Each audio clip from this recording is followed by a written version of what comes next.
इस high court के हुक्मनामों का रत्ती बराबर कोई असर नहीं पड़ा है, ना हमें कोई रिलीफ दी गई है।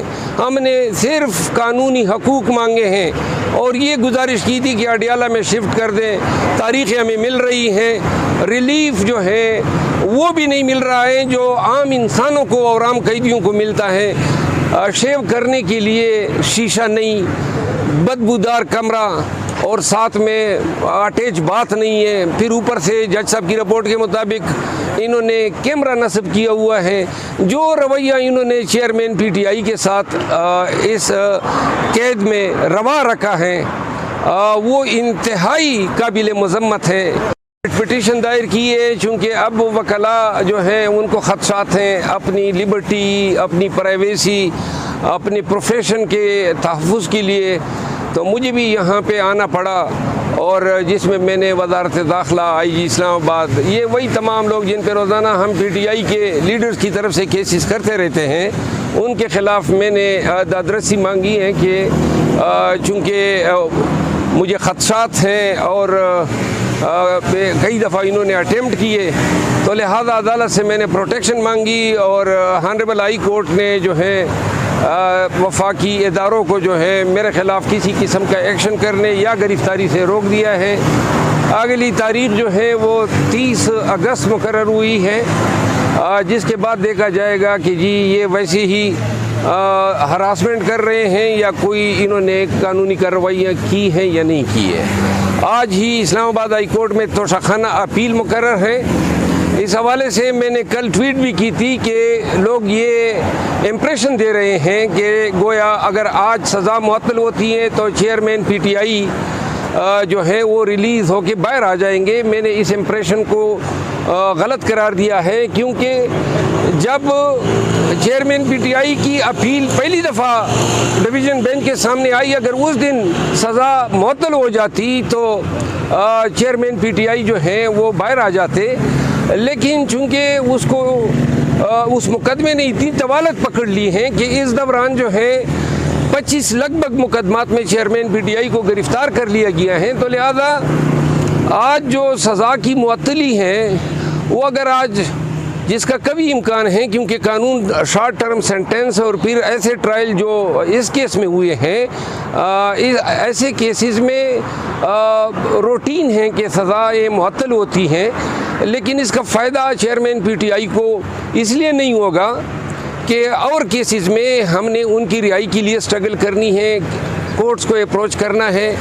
इस हवाले से एक पिटीशन आर्टिकल 184(3) के तहत direct supreme court of Pakistan में दायर हुई है, जिसकी कल समाअत मुतवक्के है। और अगर उस केस में हमें इंटरिम रिलीफ दे दिया जाता है और हालात 5 अगस्त के स्टेज पे वापस लाए जाते हैं और तमाम जो इनकी ज़मानतें खारिज की गई हैं इन हुक्मनामों को रिवर्स किया जाता है, तो ऐसी सूरत में चेयरमैन PTI की जो रिहाई है वो बहुत जल्द मुतवक्के हैं। लेकिन फिर भी इस दौरान साइफ़र का केस रजिस्टर हुआ है, साइफ़र के मैटर को हमें फिर भी फाइट करना पड़ेगा। अच्छा, शेर अफजल मरवत साहब, आपने कहा कि तवक्को है कि इमरान खान साहब जल्द बाहर आ जाएंगे, कितने दिन मैक्सिमम लग सकते हैं? देखिए, अगर अदालत उज़्मा सुप्रीम कोर्ट ऑफ पाकिस्तान हमें इंटरिम रिलीफ देती है तो फिर तो 1 हफ़्ता 10 दिन में उनकी रिहाई हो जाएगी।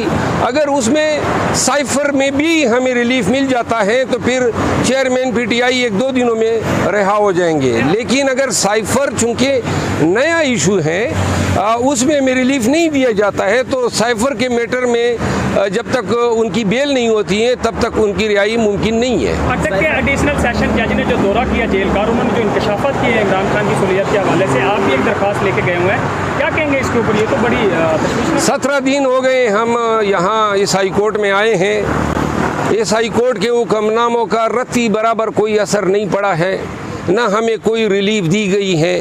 हमने सिर्फ कानूनी हकूक़ मांगे हैं और ये गुजारिश की थी कि अडियाला में शिफ्ट कर दें। तारीखें हमें मिल रही हैं, रिलीफ जो है वो भी नहीं मिल रहा है जो आम इंसानों को और आम कैदियों को मिलता है। शेव करने के लिए शीशा नहीं, बदबूदार कमरा और साथ में अटैच बात नहीं है। फिर ऊपर से जज साहब की रिपोर्ट के मुताबिक इन्होंने कैमरा नस्ब किया हुआ है। जो रवैया इन्होंने चेयरमैन पीटीआई के साथ इस कैद में रवा रखा है वो इंतहाई काबिल मज़म्मत है, गैर इंसानी रवैया है।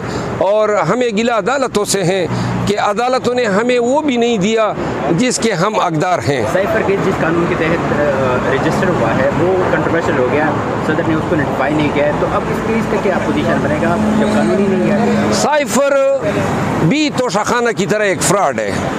ये तमाम मुकदमात जो हैं कोई इनकी कानूनी हैसियत नहीं है, एब्यूज़ है प्रोसेस ऑफ लॉ का। जितने भी मुकदमों में चेयरमैन पीटीआई को मुल्ज़िम नामज़द किया गया तक लगभग 188-185 मुकदमात बशमूल साइफर बशमूल तोशाखाना, इन सब की कानूनी हैसियत कुछ नहीं है। इसका आखिरी नतीजा यही निकलेगा कि सारे मुकदमात ख़त्म होंगे, लेकिन ये जो वक्त है इससे वो मतलूबा नताइज इन्होंने हासिल करने हैं और ये हासिल कर रहे हैं। शेर मरवत साहब, आपने अपने ट्वीट में कुछ गद्दारों की तरफ इशारा किया था कि पीटीआई के अंदर अभी भी कुछ गद्दार मौजूद हैं। वो मामला सेटल डाउन हो गया, क्या हुआ था और क्या नाम बताना पसंद करेंगे आप? देखिए, वो चूँकि क़यादत ने मुझे इससे मना किया है तो मैं उनके अहकामात की पासदारी करूँगा।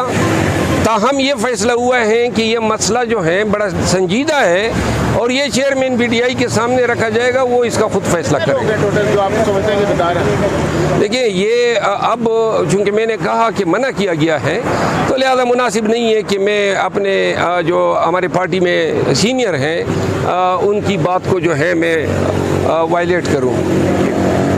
Thank you so much.